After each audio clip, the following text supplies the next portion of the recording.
Assalamualaikum. Bismillahirrahmanirrahim. Assalamualaikum warahmatullahi wabarakatuh. Innal hamdalillah nahmaduhu wa nasta'inuhu wa nastaghfiruh wa nastahdihi wa natubu ilaih wa na'udzu billahi min shururi anfusina wa min sayyiati a'malina may yahdihillahu fala mudilla lahu wa may yudlil fala hadiya lahu. Asyhadu an la ilaha illallah wahdahu la syarika lahu wa asyhadu anna Muhammadan 'abduhu wa rasuluhu la nabiyya wa rasulullah ba'da. Alhamdulillah segala puji hanya bagi Allah. Kita bisa gabung lagi di kajian online Forkom di bulan Ramadan tahun ini. Alhamdulillah kita juga sudah kedatangan Ustadz. Jazakumullah Ustadz atas kehadirannya. Insya Allah tema kita pada hari ini adalah 4 amalan utama di bulan Ramadan. Dan Alhamdulillah kita hari ini sudah kedatangan Ustadz Ihsan Setiawan. Ya, mungkin Ustadz saya nanti langsung berikan saja kepada Ustadz. Kalau boleh mungkin di awal perkenalkan diri terlebih dahulu. Kalau begitu saya persilahkan kepada Ustadz. Tafadhol Ustadz. Dilanjut. Ya, pengen mencoba dulu. Apakah kelihatan nggak ini yang saya share ini? Sedang share screen kah? Soalnya saya baru melihat gambar video Ustadz atau gimana? Ya, ada kelihatan nggak kayak yang saya share? Kelihatan? Ya, sekarang sudah terlihat slide-nya. Sudah kelihatan ya? Ya. Baik. Mulai insyaallah. Bismillahirrahmanirrahim. Assalamualaikum warahmatullahi wabarakatuh. Waalaikumsalam warahmatullahi wabarakatuh. Alhamdulillah. Alhamdulillahilladzi alafa baina qulubina fa asbahna bi ni'matihi ikhwana. Asyhadu an la ilaha illallah wahdahu la syarika lah wa asyhadu anna Muhammadan abduhu wa rasuluhu la nabiyya ba'dah. Allahumma shalli wa sallim wa barik ala sayyidina wa maulana Muhammad sallallahu alaihi wasallam wa ala alihi wa sahbihi wa man sara ala nahjihi ila yaumil qiyamah. Amma ba'd. Ma'asyiral muslimin wal muslimat, arasalakumullah. Alhamdulillah wa syukurillah. Pada hari ini di Indonesia saat ini jam 4:06. Kalau di Jerman jam berapa sekarang? Di sini jam 11, 11:06. 11 siang. Ya, 11 siang. Kita masih berpuasa. Ya, di Indo setelah lagi berbuka. Oke, kita pada kesempatan ini di bulan yang penuh berkah. Sebelum kita masuk pada materi, saya perkenalkan diri. Nama saya Muhammad Ihsan Setiawan, biasa dipanggil Ustaz Ihsan. Saya lahir di Jakarta tahun 1973 di bulan April, dan pendidikan saya adalah sempat belajar di Mesir, ambil jurusan hadis di Al-Azhar University, kemudian mengambil S2 di Universitas Syafi'iyah di Jakarta. Kemudian saat ini saya bekerja mengabdi di sebuah pesantren yang bernama Asy-Syifa Al-Khairiyah, dan saya diamanahkan sebagai bagian daripada bidang dakwah di Yayasan Asy-Syifa yang memiliki lembaga pendidikan SMP, SMA, boarding school, terpadu, dan juga TK juga. Dan lembaga pertamanya adalah lembaga tahfidz ilmu Al-Quran, namanya Asy-Syifa Al-Khairiyah. Dan alhamdulillah, kalau pengalaman dakwah, saya sudah dakwah mengikuti IZI dan PKPU, dan terakhir kemarin berdakwah ke Amerika selama 2 tahun, 2018 Januari 2018 sampai dengan Januari tahun 2000, sebelum terjadi wabah corona. Alhamdulillah sudah di tanah air. Mungkin itu saja perkenalan saya, dan alhamdulillah sudah menikah dan memiliki 2 anak. 3 anak. Oh, lupa, ini karena Ramadan. Minta maaf. Mungkin itu sekedar perkenalan dari saya. Dan saya punya teman di Jerman, sebetulnya namanya Dokter Dia. Panjangnya saya lupa, suami istri tinggal di Jerman dan punya anak di sana. Kalau tidak salah, anaknya terakhir kemarin itu 3. Alhamdulillah sekarang sudah bertambah.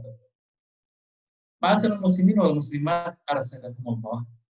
Tema kita pada kajian kali ini adalah berkaitan tentang 4 amalan utama di bulan Ramadan. Sebenarnya tema ini tidak membatasi, tetapi dari sekian hal yang bisa kita lakukan dengan kondisi kita lockdown seperti sekarang ini, maka amalan-amalan ini yang mungkin lebih dekat bisa kita amalkan, yang mungkin bisa kita lakukan. Tetapi amalan lain ada, tidak hanya 4 ini. Dan tentu amalan utama di bulan Ramadan adalah saum. Dan ini bukan pembahasan kita pada kesempatan ini, karena memang sudah dibahas oleh Ustaz-Ustaz sebelumnya, dan kita sedang melaksanakannya insya Allah. Ma'asyiral muslimin wal muslimat, arasadakumullah. Di antara amalan yang merupakan amalan utama di bulan Ramadan, sebelumnya kita pahami bahwa sesungguhnya hakikat dan identitas Ramadan itu adalah Al-Quran. Itu identik dengan itu. Di antara amalan yang bisa kita lakukan di bulan Ramadan adalah yang pertama, tilawatul Quran. Tilawatul Quran ini tentu memang salah satu amalan utama setelah saum di bulan Ramadan ini. Kenapa? Karena memang Al-Quran diturunkan di bulan Ramadan, sebagaimana dijelaskan oleh Allah Subhanahu wa Ta'ala dalam firman-Nya surat Al-Baqarah ayat ke-185. Bulan Ramadan ini Allah Subhanahu wa Ta'ala menurunkan Al-Quran, dan hakikat daripada bulan Ramadan, identitas daripada bulan Ramadan adalah Syahrul Quran. Ketika kita berbicara Al-Quran, yang diinginkan oleh Allah dan Rasul-Nya bukan semata-mata kita membacanya. Memang benar, ketika kita membacanya banyak faedah yang kita dapat. Misalkan diantaranya dalam sebuah hadis Rasul mengatakan, Iqra'ul Quran fa innahu ya'ti yaumal qiyamah syafi'an li ashabihi. Bacalah Al-Quran, sesungguhnya nanti pada hari kiamat Al-Quran datang untuk memberikan syafaat bagi yang membaca. Ini keutamaan. Membaca Al-Quran memiliki keutamaan, apalagi di bulan Ramadan, yang mana kata para ulama dikatakan nilai-nilai kebaikan yang kita lakukan di bulan Ramadan ini dilipat gandakan oleh Allah Subhanahu wa Ta'ala. Oleh karena itu, ketika kita membaca Al-Quran, ada tuntutan selanjutnya adalah kita memahaminya. Bagaimana kita memahami Al-Quran? Karena kalau sekedar kita membaca, maka kurang memberikan faedah. Kenapa? Karena Al-Quran itu untuk dipahami sebagai pedoman kehidupan kita. Maka Al-Quran itu perlu dipahami. Maka di bulan Al-Quran sekarang ini, di Ramadan ini, bukan sekedar kita menargetkan membaca Al-Quran 1 bulan ini, hatam 1 kali, hatam 2 kali, hatam 3 kali, ahlan wa sahlan. Tetapi bagaimana di bulan ini pula kita juga harus punya program untuk bisa memahami ayat-ayat Al-Quran, kita lakukan tadabbur dari ayat-ayat Al-Quran yang dengannya kita nanti akan mengamalkan. Orang yang dekat dengan Al-Quran, maka dia akan merasakan sebagaimana yang dikatakan oleh Syekh Yusuf Qardawi dalam perkataannya, Al-Quran ruhu rabbani tahya bihil qulub wal uqul. Al-Quran itu adalah kekuatan rabbani yang akan menghidupkan hati dan juga pikiran. Jadi kalau misalkan kita membaca Al-Quran, kita pahami makna-maknanya, maka Dia akan menghidupkan hati-hati kita. Dia akan menghidupkan akal-akal kita. Akal-akal kita akan berbicara tentang hal-hal yang baik, memikirkan hal-hal yang baik. Hati kita akan hidup sehingga kita rindu untuk senantiasa membaca Al-Quran. Oleh karena itu, ma'asyiral muslimin wal muslimat arsadakumullah, hidupkan hari-hari kita di bulan Ramadan ini dengan Al-Quran. Bahkan kalau memungkinkan, lebih banyak waktu kita yang kita gunakan dengan mendekatkan diri dengan Al-Quran, membacanya, mentadaburinya, memahaminya, dan tentu diniatkan untuk diamalkan dari apa yang kita baca. Ma'asyiral muslimin rahimakumullah. Kalau kita buka kedekatan salafun salih terhadap Al-Quran, maka sungguh menakjubkan. Dan sepertinya kalau diri kita belum mampu untuk melakukannya untuk saat ini. Di antara contoh yang diberikan dalam lembaran sejarah Islam, berapa banyak para ulama Islam, para sahabat, para tabi'in, dan ulama selanjutnya, mereka melakukan interaksi Al-Quran demikian luar biasa. Contoh diantaranya adalah salah satunya Imam Ghazali. Beliau seorang ulama, beliau seorang tabi'in yang luar biasa dekat dengan Al-Quran. Beliau ketika di 20 hari pertama menghatamkan Al-Quran 3 kali. 3 hari sekali. 3 hari sekali dihatamkan. Mulai lagi, 3 hari lagi kemudian dihatamkan. Itu di 20 hari pertama. Kemudian pada 10 hari terakhir beliau menghatamkannya tiap hari. Luar biasa. Ini yang dicontohkan oleh salafun salih. Kemudian yang kedua, ada seorang tabi'in juga bernama Al-Aswad bin Yazid. Dia seorang ulama, juga menghatamkan Al-Quran di bulan Ramadan setiap 2 malam. Bahkan yang lebih dahsyat lagi adalah Imam Syafi'i, yang sekarang ini banyak pengikutnya, mengikuti mazhabnya, khususnya di Indonesia. Beliau itu menghatamkan Al-Quran di bulan Ramadan sebanyak 60 kali. Berarti sehari beliau menghatamkan 2 kali. Cuma kemudian timbul pertanyaan di tengah-tengah hati kita. Kita bertanya, bagaimana dengan hadis Rasulullah yang mengatakan tentang bagaimana beliau memberikan arahan kepada seorang sahabat yang ketika itu bertanya kepada Rasulullah, wahai Rasulullah, dalam berapa hari aku boleh menghatamkan Al-Quran? Ini pertanyaan seorang sahabat. Dalam berapa hari aku boleh menghatamkan Al-Quran? Maka Rasulullah SAW memberikan standar. Standar yang diberikan oleh Rasulullah sebulan sekali. Ini standar minimal yang diajarkan Rasulullah kepada para sahabatnya. Dan tentu kita pun berusaha untuk itu. Lalu kemudian sahabat itu bertanya lagi kepada Rasulullah, ya Rasulullah, aku masih lebih kuat dari itu. Berarti sahabat ini mengatakan, saya mampu ya Rasulullah lebih daripada sebulan sekali. Maka kemudian Rasul mengatakan, khatamkan Al-Quran dalam seminggu. Ini perkataan Rasulullah kepada sahabat, khatamkan Al-Quran dalam seminggu.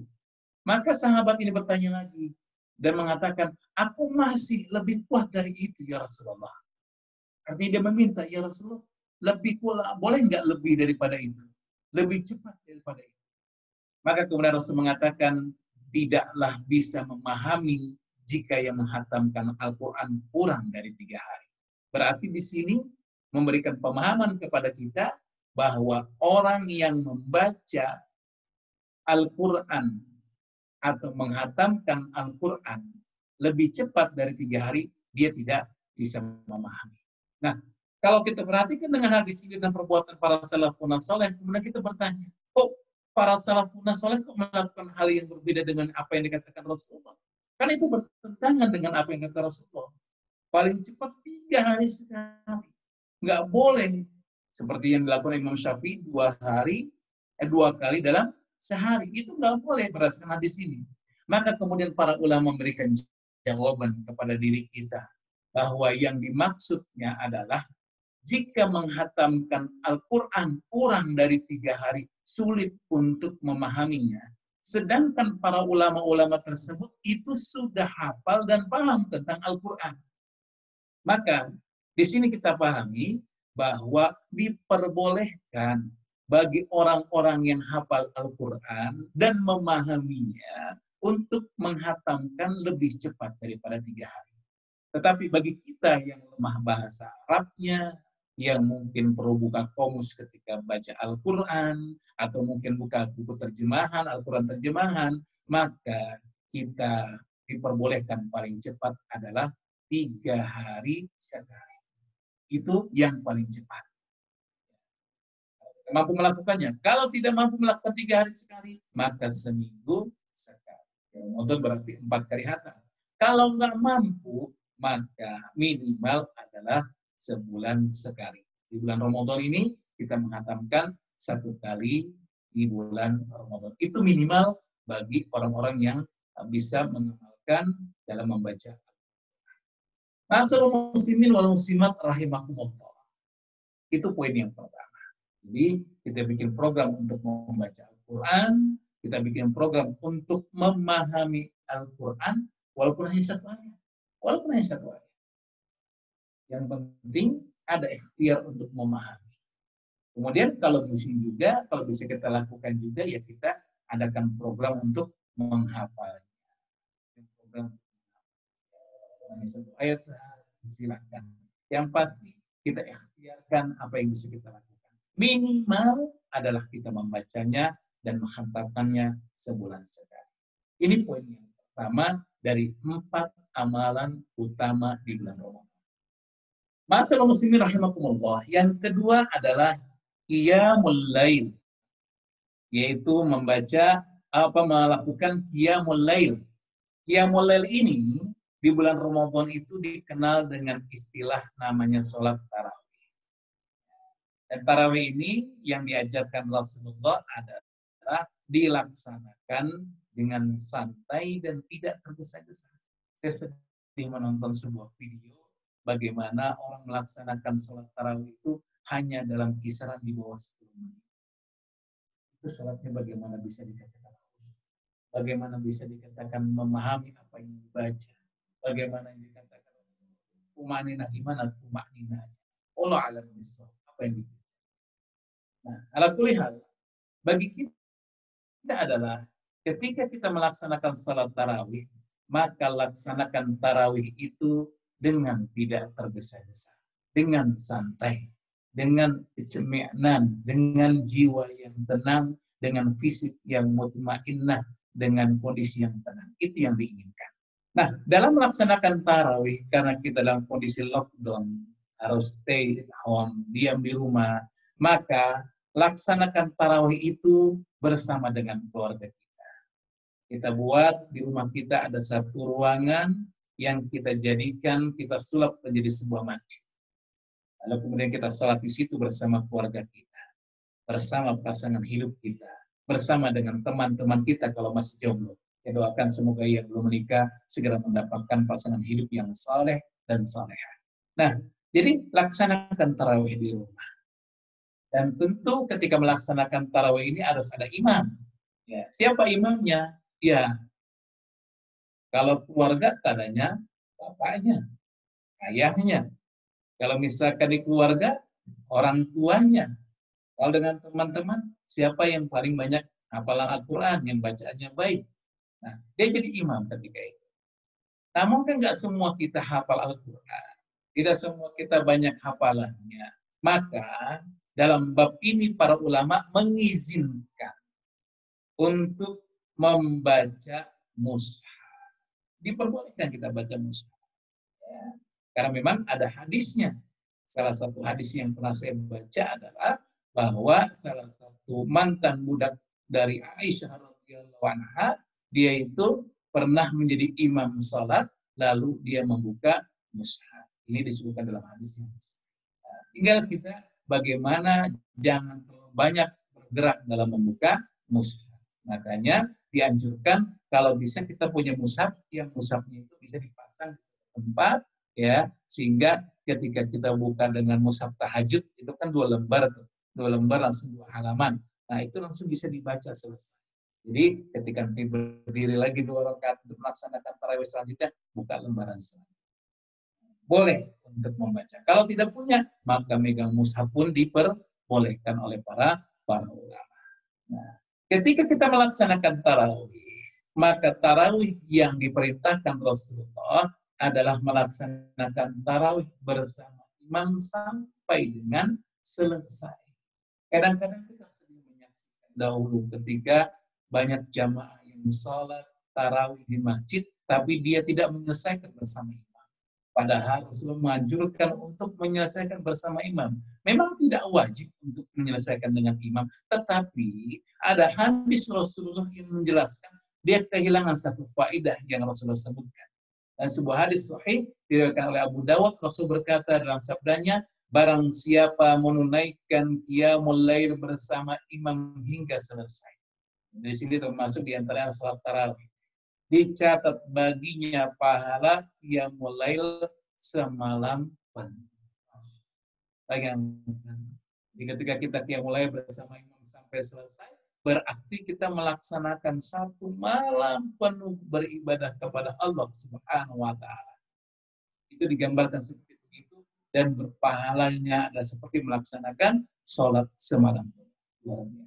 Maka kalau misalkan memang di rumah kita ada, kita selesaikan. Sebagai imam, kita selesaikan tarawih, lalu kemudian jamaah pun ikut dengan imam melaksanakan sholat di belakang imam. Masyaallah muslimin rahimakumullah. Kemudian kalau misalkan lebih indah lagi, bagaimana kalau ketika di penghujung malam melaksanakan sholat lagi? Tentu ini spesial. Kalau tadi di awal setelah sholat isya kita sholat bersama keluarga kita, dengan anak kita, maka bagi yang sudah menikah, laksanakan di penghujung malam bersama pasangan hidupnya dengan istrinya. Kenapa?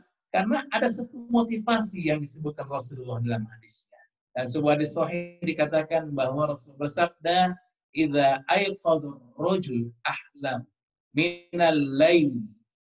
Apabila seorang laki-laki, seorang suami bangun di waktu malam, lalu kemudian dia bangunkan keluarganya, dia bangunkan pasangan hidupnya, fasallaya, lalu kemudian keduanya melaksanakan sholat, au shalla ataihi, atau melaksanakan sholat 2 rakaat bersama pasangan hidupnya, jami'an, dilaksanakan secara bersama-sama, kutiba fi dzakirina wadz-dzakirat, maka dia dicatat sebagai orang yang senantiasa zikir dan ingat kepada Allah Subhanahu wa Ta'ala.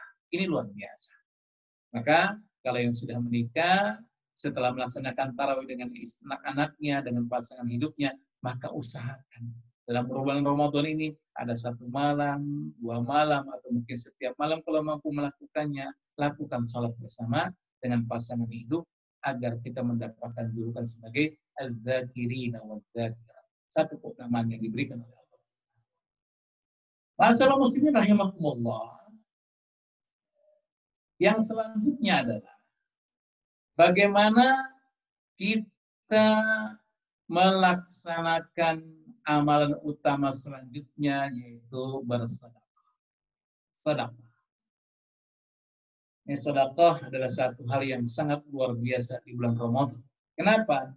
Karena dalam sebuah hadis sahih bagaimana disebutkan oleh istri Rasulullah bahwasanya Rasulullah SAW adalah manusia yang paling dermawan. Bagaimana mungkin tidak tahu, karena setiap hari bersama Rasulullah. Maka kemudian disebutkan lagi bahwa Rasulullah itu lebih dermawan lagi di bulan Ramadan. Jadi luar biasa. Di luar Ramadan Rasulullah udah paling dermawan. Lalu kemudian datang bulan Ramadan lebih dermawan lagi. Dan kita sudah jadi umatnya, pengikutnya, maka kita harus meneladani Rasulullah. Nah, bagaimana caranya? Caranya banyak bisa kita lakukan dalam kondisi seperti sekarang ini. Misalkan kalau memang kita punya uang, kita transfer ke lembaga-lembaga yang menerima saluran dana untuk membantu saudara-saudara kita yang terdampak dengan virus corona ini. Ya, salah satunya adalah lembaga HI dan kalau Indonesia namanya IZI. Ya. Bisa kita salurkan. Seberapa yang kita keluarkan, maka segitulah ganjaran yang Allah akan berikan dengan lipatan-lipatan yang jadi. Jangan kita merasa, aduh Kak, saya cuma sedikit bisa memberi. Nggak usah memikirkan masalah sedikit. Yang kita pikirkan adalah bagaimana uang yang kita keluarkan bermanfaat. Bagaimana uang yang kita keluarkan itu dilakukan karena Allah Subhanahu wa Ta'ala. Oleh karena itu, lakukan sedekah sekecil apapun kita keluar. Kenapa? Karena sedekah itu di antara manfaatnya yang saya baca di hadis Rasulullah, was-sadaqatu tudfi'ul khati'ah kama tudfi'ul ma'an nar. Bahwa sedekah yang kita keluarkan itu, sedekah yang kita keluarkan itu akan menghapuskan dosa-dosa kita. Bayangkan, luar biasa. Kita melaksanakan saum Ramadan. Man shoma Ramadhana imanan wa ihtisaban ghufira lahu ma taqaddama min dhanbi. Barang siapa melaksanakan saum Ramadan dengan dasar keimanan dan berharap pahala dari Allah Subhanahu wa taala, ghufira lahu ma taqaddama. Akan diampuni dosa-dosa yang telah dilakukan pada masa yang lalu. Lalu kita tadi juga melaksanakan qiyamul lail. Kata Rasulullah, man qama Ramadhana imanan wa ihtisaban ghufira lahu ma taqaddama min dhanbi. Begitu juga kita melaksanakan qiyamul lail, melaksanakan tarawih, berharap pahala dari Allah Subhanahu wa taala, tidak keimanan kepada Allah Subhanahu wa taala, ghufira lahu ma taqaddama min dhanbi, akan diampuni. Nah, ketika kita pun melakukan sedekah, maka sedekah yang kita lakukan itu pun dapat menghapus dosa-dosa yang kita lakukan sebagaimana api dipadamkan dengan air. Maka lakukan sedekah. Maka sebuah perkataan seorang ulama Ibnu Qayyim mengatakan, inna lis-sadaqah ta'tsiran ajiban. Sesungguhnya sedekah yang dikeluarkan itu memberikan ta'tsiran ajiban, memberikan pengaruh yang luar biasa. Fi daf'il bala, dalam menolak bala, wa daf'il 'ain wa sarril hasad. Begitu juga akan mampu menolak penyakit ain, wa sarril hasad, dan juga hasad-hasad yang jelek. Ain ini adalah penyakit yang dia itu disebabkan pandangan mata. Ini bab tentang masalah ruqyah. Kebetulan saya juga salah satu di antara orang yang mendalami tentang masalah ruqyah syar'iyyah, dan ketika saya berada di Amerika kemarin 2 tahun itu, saya sempat berkeliling ke beberapa state, ya, itu mengajarkan tentang masalah ruqyah mandiri. Kenapa? Karena ya kalau luar negeri kan ustaz itu, di Amerika itu ustaz itu sedikit sekali.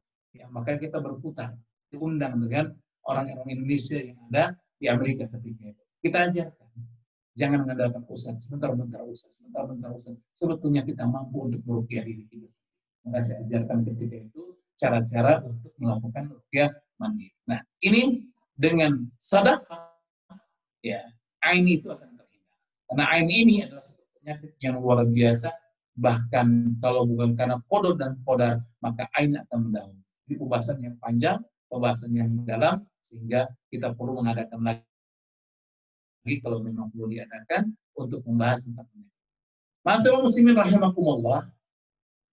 Ini perkataan Ibnu Qayyim bahwa sedekah itu yang dikeluarkan memiliki pengaruh yang menakjubkan. Kemudian yang terakhir adalah melaksanakan i'tikaf. Kenapa melaksanakan i'tikaf? Karena i'tikaf ini merupakan sunnah Rasulullah. Namun memang ada pertanyaan. Kan i'tikaf itu di masjid. Sekarang kan kita nggak bisa di masjid. Masyaallah muslimin rahimahumullah, jangan sedih. Ketika kita biasa i'tikaf sebelum terjadi wabah, maka sesungguhnya i'tikaf yang kita lakukan di rumah itu nilainya dengan ketika kita melaksanakan ini. Kenapa? Karena kita biasa melaksanakan. Sudah biasa melaksanakan di masjid, tiba-tiba terhalang. Ini uzur syar'i. Maka ketika kita terhalang dengan uzur syar'i, maka amalan yang kita lakukan sebelum di masjid, lalu kita lakukan di rumah, nilai niatnya adalah sama ketika kita melakukan ini. Bagaimana tadi saya katakan di awal, kita buat di rumah ada satu ruangan untuk kita melaksanakan sholat bersama keluarga. Kita jadikan masjid rumah. Nah, di situ kita bisa melaksanakan etika. Kenapa kita melaksanakan etika? Karena di situ, di malam 10 terakhir, ada satu malam yang kata Rasulullah adalah malam yang sangat baik. Barang siapa yang diharamkan untuk mendapatnya, maka dia akan diharamkan. Maka jangan sampai kita termasuk orang yang diharamkan. Bahkan Allah Subhanahu wa Ta'ala menyebutkan bagaimana keutamaan yang diberikan bagi orang-orang yang melaksanakan etika. Apa itu? Dia akan mendapatkan kebaikan yang nilainya lebih dari 1000 bulan. Jadi bukan sama dengan 1000 bulan, lebih daripada 1000 bulan. Nah, oleh karena itu, laksanakan etika. Baik kita bisa laksanakan 24 jam, kita diam di tempat tersebut, tapi istri ngasih makan, ngasih buka, salah. Tapi kalau misalkan memang ada aktivitas masih di luar, kita laksanakan di malam-malam. Yang penting adalah bagaimana kita laksanakan itu di malam-malam yang kita laksanakan di malam-malam yang lain. Itu kita ajak keluarga kita ajak anak-anak kita. Dengan apa? Kita baca Quran, kita diam bersama dengan zikir dan ibadah-ibadah yang bisa kita laksanakan. Bahkan mau sholat terus juga boleh. Saya pernah baca dalam sebuah penjelasan tentang Imam Ahmad, ulama besar murid daripada Imam Syafi'i. Beliau pernah melaksanakan sholat malam itu sampai 300 orang. Luar biasa, 300 orang. Sholat terus dari sejak Isya sampai dengan menjelang subuh. Nah, kita laksanakan. Maka ketika kita melaksanakan etika banyak keutamaan. Saya akan bacakan 2 hadis. Ya, yang pertama adalah dalam sebuah hadis Rasul mengatakan, barang siapa melaksanakan etikaf 1 hari saja. Tentu karena apa? Karena Allah ibtigha'an wajhillah. Karena mengharapkan keriduan Allah Subhanahu wa Ta'ala, maka kata Rasulullah, Allah akan menjadikan jarak antara dirinya dan api neraka itu sejauh 3 parit. Jadi ada parit 1, 2, 3. Nah, masing-masing parit itu, kata Rasulullah, jaraknya adalah sejauh jarak antara timur dan barat. Begitu jauh. Tapi tentu ibtigha'an wajhillah, yaitu diniatkan mengharapkan keriduan Allah Subhanahu wa Ta'ala. Kemudian yang kedua, hadis yang disebutkan Rasulullah, barang siapa yang beretika antara maghrib dan isya dengan tidak berbicara kecuali sholat dan membaca Al-Quran. Jadi sini ada syarat yang nyata. Jadi kalau kita misalkan antara maghrib isya diam di masjid, kita niatkan etika, syaratnya adalah bukan ngobrol, tapi syaratnya adalah dia sholat. Ada dikatakan namanya sholat awwabin, ya, orang-orang yang taubat, atau dengan membaca Al-Quran sampai dengar azan isya. Jadi setelah melaksanakan sholat maghrib, kemudian etika, baca Quran atau sholat sampai dengar suara azan sholat isya, maka Allah Subhanahu wa Ta'ala menjanjikan bagi orang tersebut akan dibangun untuknya istana. Dan masih banyak keutamaan lain yang disebutkan oleh Rasulullah tentang masalah keutamaan etika. Ala kulli hal, ma'asyiral muslimin wa muslimat arsadakumullah, masih banyak amalan-amalan yang bisa kita lakukan, tetapi 4 hal ini adalah 4 perkara yang luar biasa. Pertama adalah bagaimana kita dekat dengan Al-Quran, kita baca Al-Quran, kita tadabburi ayat-ayat, kita pahami ayat-ayat, dan kita amalkan. Yang kedua adalah bagaimana kita melaksanakan sholat malam. Mau di awal ketika selesai sholat isya kita laksanakan tarawih ataupun tahajud di ujung malam dengan pasangan. Yang ketiga, bagaimana kita melaksanakan sholat. Oh, ada satu poin penting yang pernah saya baca tentang perkataan Imam Ali karramallahu wajhah, tentang bagaimana cara kita membedakan seorang itu apakah dia ada ahli dunia atau ya. Jadi kita bisa membedakan dia ahli dunia atau ahli akhirat. Dengan apa? Dengan ketika dia didatangi 2 orang. Yang pertama, seorang yang datang dengan membawa hadiah. Yang kedua, seseorang yang datang membawa proposal minta sedekah. Ya, di situ akan ketahuan.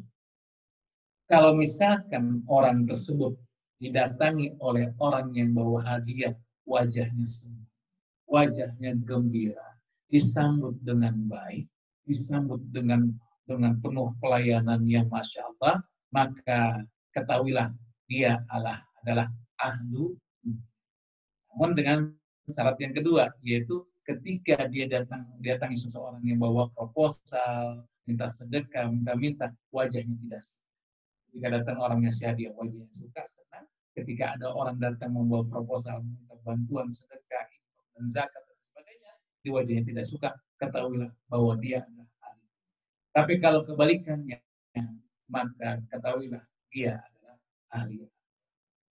Walau alam Islam, mungkin ini saja yang bisa saya sampaikan pada kesempatan kali ini. Semoga bermanfaat, dan kalau misalkan ada yang teman-teman yang ingin bertanya, saya persilakan, baik yang berkaitan dengan tema yang kita bahas ataupun di luar tema.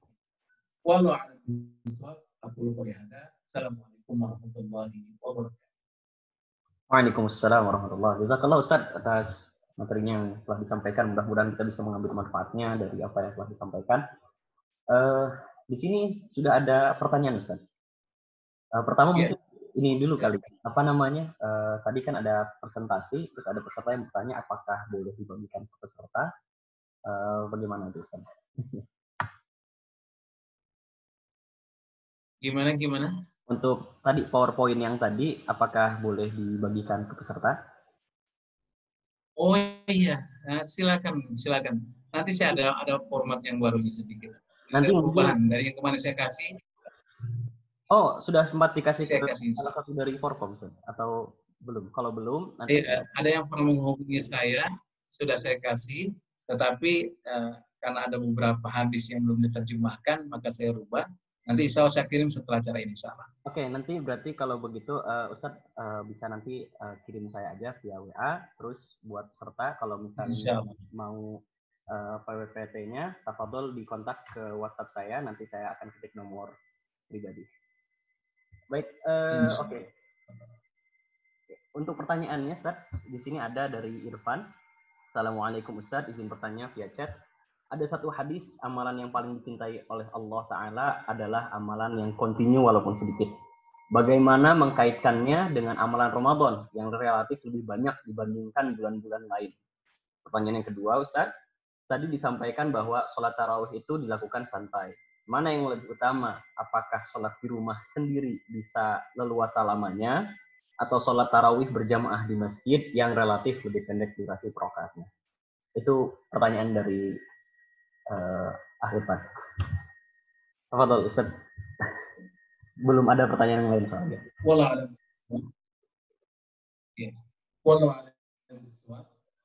Memang ada hadis Rasulullah mengatakan bahwa amalan yang terbaik itu adalah amalan yang dilakukan sedikit tapi kontinu.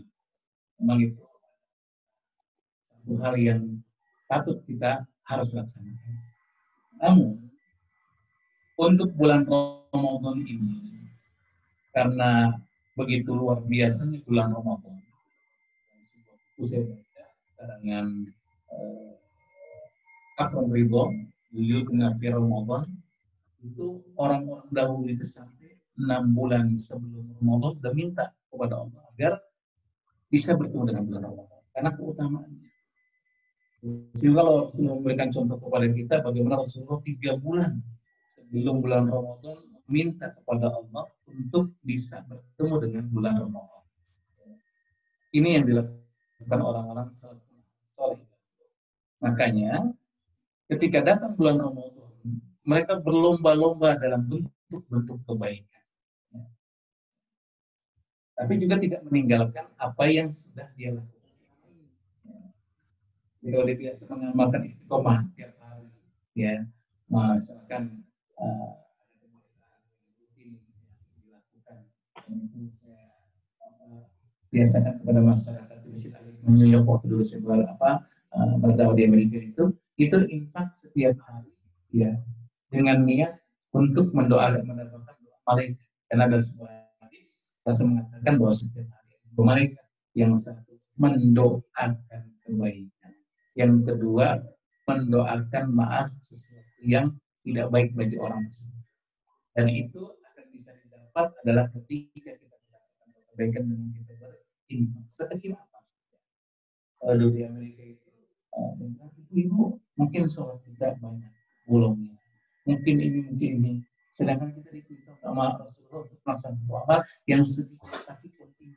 Saya rasa amal ini adalah amal yang bisa kita lakukan, yaitu kita berinfak tiap hari dengan jumlah yang tidak perlu besar, karena Allah tidak melihat besarnya, tapi Allah melihat keikhlasan kita mengeluarkan infak dikeluarkan sendiri.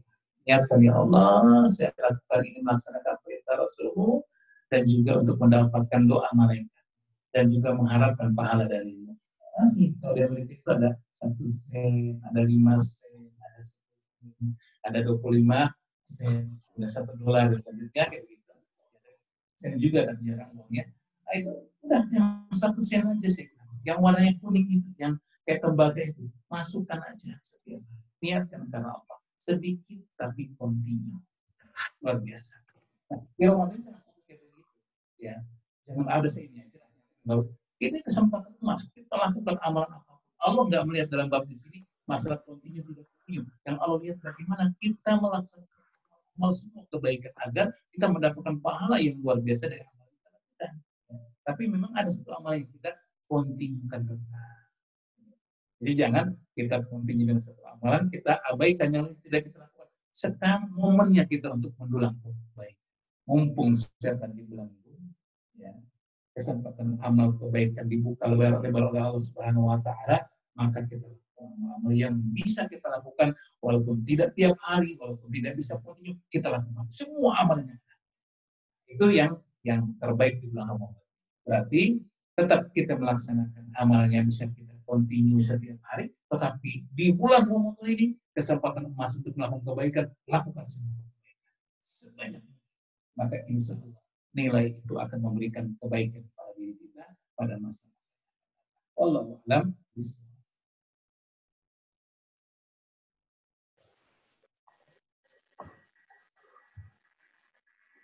Halo. Tadi pertanyaan kedua Ustadz yang tentang sholat tarawih. Oh iya, tentang masalah sholat tarawih. Memang sebetulnya al-aslu fit tarawih, jadi dasar daripada pelaksanaan tarawih itu adalah di rumah. Ya, kalau kita baca hadis Rasulullah, sesungguhnya pelaksanaan tarawih yang dicontohkan Rasulullah itu adalah di rumah. Jadi dari hadis yang disebutkan bahwa pernah Rasulullah melaksanakan tarawih 1 hari, 2 hari, 3 hari, sampai dengan 4 hari, semakin hari semakin banyak sahabat yang ikut berjamaah di belakang beliau.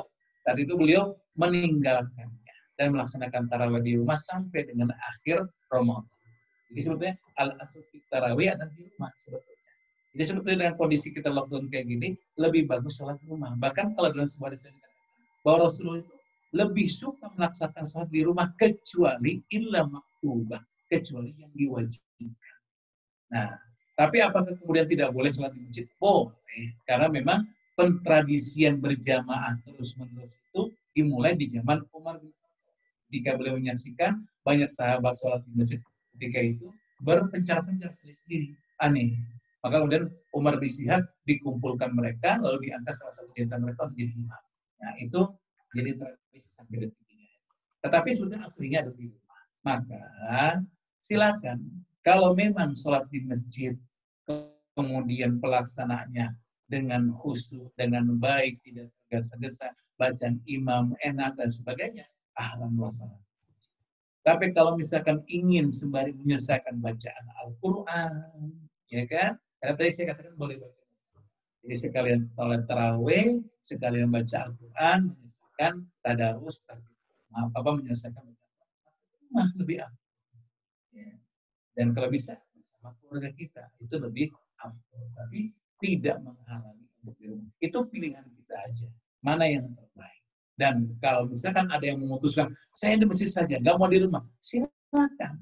Ada yang memutuskan saya di rumah saja, nggak mau di masjid, ya silakan. Jangan kita salahkan dua-duanya, karena dua-duanya memiliki dasar pijakan hukum dan diperbolehkan dua-duanya melakukan di masjid atau di silakan pilih.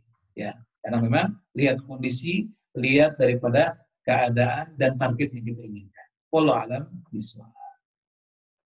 Jazakallah Ustaz atas jawabannya. Untuk para peserta, tafadhol kalau misalnya ada pertanyaan boleh diketik atau mungkin nyalakan speakernya. Kita tunggu. Kita masih bisa ada untuk beberapa pertanyaan lagi. Silakan. Ini alhamdulillah ada 19 peserta, 18 ya. Ada yang ditanyakan? Silakan.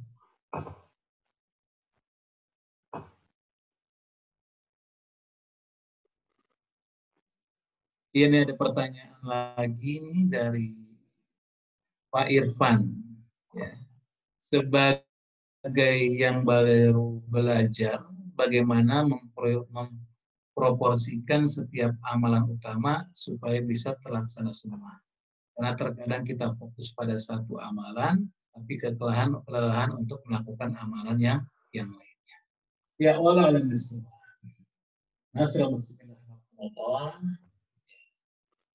Allah Subhanahu wa taala telah memberikan kita pintu-pintu kebaikan. Bukakan pintu kebaikan. Tinggal kita mau melakukannya, dan pintu-pintu kebaikan yang Allah bukakan itu tidak mungkin Allah bukakan kecuali Allah mengatakan la yukallifu nafsan usaha. Semua amalan-amalan tersebut bisa kita lakukan insya Allah. Cuman bagaimana kita bisa membaginya dengan baik. Dan kalau kita perhatikan amalan-amalan yang Rasulullah contohkan pun, kita perhatikan ada yang dilakukan di waktu malam, ada yang dilakukan di waktu siang. Bahkan ada sebuah hadis dikatakan ada amalan yang tidak diterima hari, ada amalan juga yang tidak diterima di malam hari, yaitu amalan siang dilakukan malam, amalan malam dilakukan siang. Jadi tinggal kita atur jadwal kita. Kira-kira amalan siang yang bisa saya lakukan apa?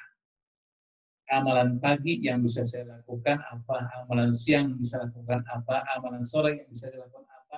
Amalan malam apa yang bisa kita lakukan? Kita buat kayak begitu. Dan kita langsung melakukan sesuai dengan waktu-waktu yang telah ditentukan oleh Allah Subhanahu wa taala dan dicontohkan Rasulullah. Kecuali amal-amalan yang bebas, tinggal kita memilah-milih kira-kira kapan kita lakukan. Kita punya waktu 24 jam. Maka bisa kita lakukan amal-amal tersebut. Kalau memang kita tidak mampu melakukan semua, maka kita lakukan amalan yang kita bisa dan mampu. Jadi jangan maksa, ya, jangan maksa. Karena dalam ibadah yang kita lakukan kepada Allah Subhanahu wa taala, di antaranya adalah kita melakukannya dalam kondisi yang sehat, kondisi yang fit, kondisi yang tidak mengantukkan. Karena ada seorang sahabat, ya, itu saking semangatnya ibadah, dia membuat ada tali untuk mengikat di tiang. Kalau dia ngantuk, dia akan sadar kembali. Nah itu nggak boleh kata Rasulullah.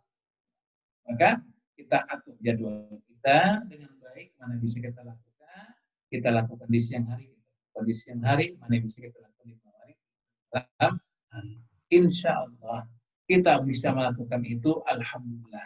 Tapi kalaupun kita tidak bisa melakukannya, karena memang kondisi dan sebagainya, kita sudah berniat untuk melakukannya, maka insya Allah niat-niat yang kita niatkan itu akan diberikan ganjaran oleh Allah. Allah alam. Ada pertanyaan lagi Ustaz dari Mas Priyo. Iya, ada pertanyaan lagi dari Pak Priyo. Gimana caranya menjaga? Oh ya, tafadhol Ustaz kalau Ustaz mau baca. Silakan. Oh ya, oke, baik. Gimana caranya menjaga dan memanage rasa raja dan khauf dalam melakukan amalan-amalan yang terbaik? Wala alam bisawab. Dalam Islam itu memang ada namanya al-khauf, yaitu rasa takut, war raja, rasa pengharap. Dan kata seorang ulama dikatakan al-khauf dan raja itu kalau diumpamakan seperti burung. Ada 2 ekor, ada 2 sayapnya. Nah, saya buruk itu salah satunya adalah khauf, salah satunya roja. Dan antara keduanya saling mengimbangi. Jadi nggak boleh yang satu kerja, yang satu tidak kerja. Maka nggak mungkin burung bisa terbang. Dan saling mendukung. Dan saling berbagi. Ada saatnya khauf di kedepankan. Ada saatnya kerja. Kayak begini. Dan ini harus ada dalam setiap amalan-amalan yang kita lakukan. Contoh misalnya, kita melaksanakan sholat. Jadi kan kita melaksanakan sholat, kita hadirkan rasa khauf kita. Apa itu? Kita jadikan bahwa mungkin ini sholat terakhir. Kita melaksanakan sholat Ramadan di bulan Ramadan sekarang, mungkin ini jadi adalah Ramadan terakhir. Maka ketika dihadirkan rasa takut tersebut, dia akan semangat. Dia akan semangat untuk melaksanakan ketaatan kepada Allah Subhanahu wa taala dalam bulan Ramadan. Dia akan khusyuk ya dalam melaksanakan sholat yang dia kerjakan. Tapi kemudian kita hadirkan juga rasa roja. Ya Allah, saya berharap ya Allah, bagaimana sholat yang saya lakukan ini ya Allah bisa mencegah daripada perbuatan keji dan munkar. Ini dia rasa roja, harapan. Karena apa? Memang kita punya harapan. Selesai kita melaksanakan sholat, kita bisa terhindar dari perbuatan keji dan munkar. Nah, semua ibadah kita kayak begitu. Kita hadirkan rasa khauf, kita hadirkan rasa roja, jangan sampai kemudian kita tidak melakukan salah satu. Ya. Jangan sampai kita meninggalkan salah satunya. Dihadirkan dulu. Ya. Ini yang mungkin bisa diberikan contoh. Ya. Walau alam biswab, oleh karena itu, ma'asyiral muslimat Allah, hadirkan rasa khauf, hadirkan rasa roja kita kepada Allah Subhanahu wa taala dalam setiap amalan-amalan yang kita lakukan, baik itu sholat, baik itu saum, baik itu sedekah dan lain sebagainya, sehingga kita akan mendapatkan ganjaran yang besar di sisi Allah Subhanahu wa taala baik di dunia maupun di akhirat. Allah a'lam. Baik, ikhwafillah rahimakumullah. Mungkin bisa masih satu pertanyaan lagi kalau misalnya ada.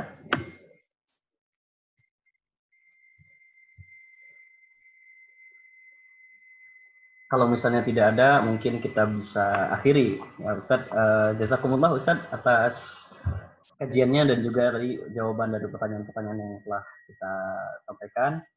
Mudah-mudahan kita semua mendapatkan keberkahan Allah dan kita bisa memaksimalkan amalan-amalan kita di bulan Ramadan ini. Sekali lagi jazakumullah Ustaz, mudah-mudahan bermanfaat. Kita mungkin bisa akhiri pertemuan kita hari ini dengan baca hamdalah dan doa kafaratul majlis. Alhamdulillahirabbil alamin. Subhanakallahumma wa bihamdika asyhadu an la ilaha illa anta astaghfiruka wa atubu ilaik. Assalamualaikum warahmatullahi wabarakatuh. Waalaikumsalam warahmatullahi wabarakatuh. Jazakallah khairan katsiran kepada semua ikhwah dan akhwat yang hadir pada kesempatan kali ini. Saya mohon maaf bila ada kurang tepat karena kelemahan saya. Tapi kalau ada kebenaran, semua adalah berasal dari Allah dan tentu akan lebih baik ketika kita bisa melaksanakan. Assalamualaikum warahmatullahi wabarakatuh. Waalaikumsalam warahmatullahi wabarakatuh.